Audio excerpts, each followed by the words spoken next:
अमित साहब, मैं आपसे ये पूछना चाहता हूं कि अब तक जम्मू शांत होता था, लेकिन हाल के दिनों में आतंकवादियों ने इस शांत जम्मू को अपना टारगेट बनाया है। पहले यहां आतंकवादी घटना होती थी, लेकिन काफी समय से शांत थी और ये वो इलाके थे जहां पर आतंकवादी नहीं थे।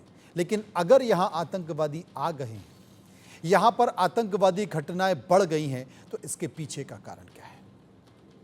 देखिए, इसके पीछे के कारण कई हैं और जो मुख्य कारण रहा है एक तो कश्मीर में जो 2019 के बाद जो सख्ती बरती गई है, उसके बाद कश्मीर वैली में ऑपरेट करना आतंकवादियों के लिए थोड़ा मुश्किल हो गया था। पाकिस्तान के लिए इन्फिल्ट्रेशन करना थोड़ा मुश्किल हो गया था। तो इसलिए जो थिएटर ऑफ एक्शन है, वो मूव कर दिया गया जम्मू की ओर, क्योंकि जम्मू पिछले 10-15 साल में रिलेटिवली पीसफुल था। इस कारण ट्रूप मूवमेंट्स कम कर दिए गए थे। Eastern Ladakh movement troop movement हो गई थी।